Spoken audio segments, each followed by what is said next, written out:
Στο πείραμα αυτό εξηγούμε πώς ένα βιομηχανικό ρομπότ σε ένα περιβάλλον Industry 4 μπορεί να λειτουργήσει με τη βοήθεια ενός ασυρμάτου δικτύου 6G, το οποίο υποβοηθάται από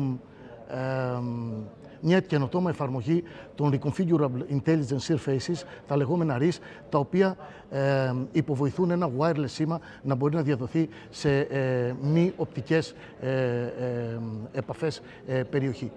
Με το πείραμα αυτό μπορούμε να εξασφαλίσουμε απρόσκοπτη, αποτελεσματική, ευέλικτη και γρήγορη λειτουργία ενός βιομηχανικού ρομπότ, το οποίο μπορεί να κινείται μέσα σε ένα βιομηχανικό περιβάλλον και να πηγαίνει από σημείο σε σημείο να μεταφέρει προϊόντα, και το οποίο ρομπότ μέσω του 6G δικτύου ελέγχεται απομακρυσμένα από ένα απομακρυσμένο χειριστή, ο οποίος δίνει τις εντολές και κατευθύνει αυτό το ρομπότ.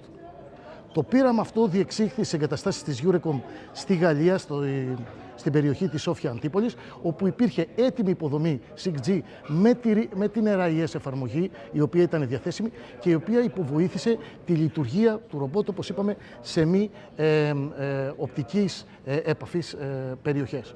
Μέσω αυτού του πειράματος, μέσω αυτού του demonstration, πετύχαμε να δείξουμε τα ωφέλη και τα προτερήματα της τεχνολογίας 6G, η οποία εμπορικά θα εμφανιστεί μετά από κάποια χρόνια, αναδεικνύοντας κάποιες τεχνολογικές εφαρμογές και παραμέτρους, οι οποίες πιστοποιήθηκαν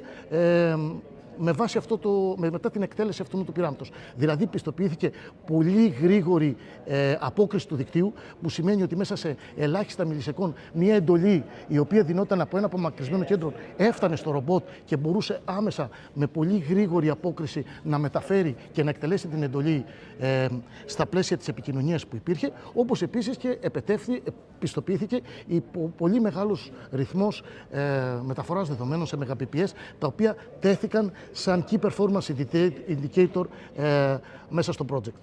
Το πείραμα, όπως είπαμε, διεξήχθη στη Γαλλία. Υπήρχαν εξειδικευμένα σενάρια στα οποία αναφέρονται στα παραδοτέα του έργου. Για όλα τα σενάρια έγινε η επαλήθευση των KPIs, μετρήθηκαν οι παράμετροι, έγινε το configuration, εκτελέστηκε το πείραμα επιτυχώς. Εδώ θα πρέπει να ευχαριστήσω και τους συναδέλφους από τη Eurecom που βοήθησαν στην υποστήριξη αυτού του demonstration. Πραγματοποιήθηκαν δύο φάσεις. Πρώτα με την απλή χρήση του δικτύου 6G χωρίς την υποβοήθηση του RIS, και στη συνέχεια με τη χρήση του RIS διαπιστώθηκε μέσω γραφημάτων η βελτιστοποίηση που υπήρχε στην αποτελεσματικότητα, στη διαχείριση και στον προγραμματισμό και στην απόδοση στην ουσία του όλου πειράματος.